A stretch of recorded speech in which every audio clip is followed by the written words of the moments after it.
Le projet le plus cher de l'histoire du football avait une obsession, la Ligue des Champions. Pendant des années, le PSG a dépensé des millions, rassemblé des stars et dominé la France, mais l'Europe lui échappait toujours, jusqu'à cette saison.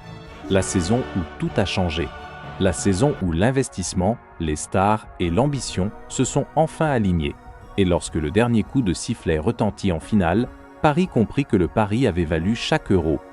Parce que le PSG n'a pas seulement construit une équipe, il a construit une machine pour conquérir l'Europe. Pour comprendre comment le PSG est parvenu à remporter la Ligue des Champions, il faut remonter plusieurs années en arrière. Lorsque le club a été acheté par le fonds qatari Qatar Sports Investment, Paris a cessé d'être simplement une équipe importante en France. Il est devenu un projet global.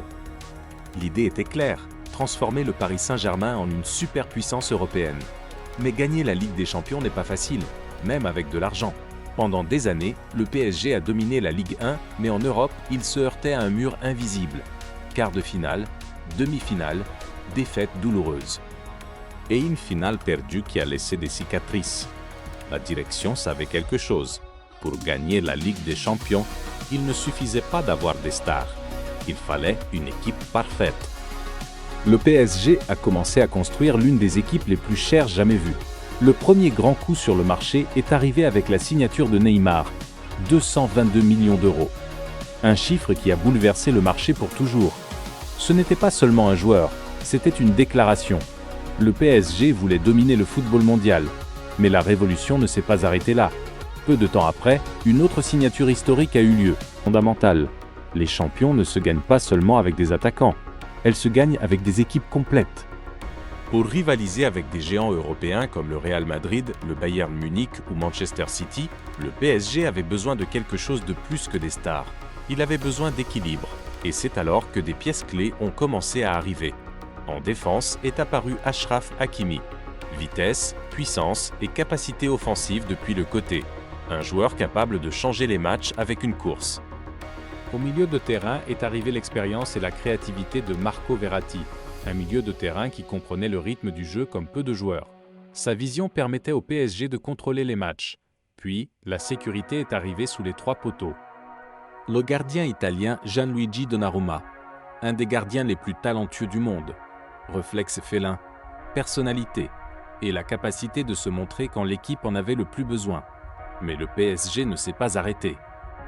L'équipe s'est aussi renforcée par la jeunesse et l'énergie, des joueurs capables d'apporter intensité, pression et sacrifice. Parce que gagner la Ligue des Champions exige quelque chose de plus que du talent, cela exige un état d'esprit. La campagne en UEFA Champions League a commencé avec des doutes. La phase de groupe est toujours dangereuse. Une erreur peut tout changer, mais le PSG a commencé à montrer quelque chose de différent. Confiance, domination, personnalité. Les rivaux ne voyaient plus un PSG vulnérable. Ils voyaient une équipe qui savait exactement ce qu'elle faisait. En huitième de finale est arrivé le premier grand test, un rival historique, un stade hostile. Mais le PSG a répondu. Mbappé a exploité sa vitesse. Neymar a créé de la magie entre les lignes. La défense a résisté à chaque attaque. Et lorsque l'arbitre a sifflé la fin, Paris a avancé. En quart de finale, le défi était encore plus grand. Le PSG a affronté l'un des géants de l'Europe, une équipe habituée à gagner la Ligue des Champions. Le match fut une bataille tactique. Chaque mètre du terrain se disputait comme si c'était le dernier, mais la qualité a fait son apparition. Une passe impossible, une course dévastatrice, un but qui a fait exploser le stade. Le PSG était en demi-finale, et pour la première fois depuis longtemps, l'Europe commençait à y croire. Les demi-PSG est arrivé avec confiance, mais aussi avec pression. Paris attendait ce moment depuis des années. Le match, la finale de la Ligue des Champions, est le match le plus important du football de club. Il n'y a pas de place pour les erreurs. Tout se décide en 90 minutes. C'est une bataille. Et alors est venu le moment décisif. Mbappé a reçu le ballon. Il a couru. Il a dépassé un défenseur. Il a tiré. But. Paris a explosé. Mais le match n'était pas encore terminé.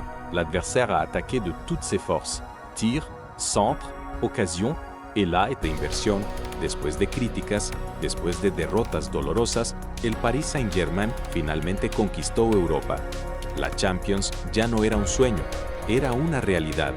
Los millones invertidos, los fichajes históricos, las noches de presión, todo había llevado a este momento. Porque al final, el PSG no solo construyó un equipo caro, construyó un equipo capaz de entrar en la historia. Y aquella temporada demostró algo que todo el mundo entendió finalmente. París no estaba intentando competir. París estaba intentando dominar el fútbol europeo. Y esa noche lo logró.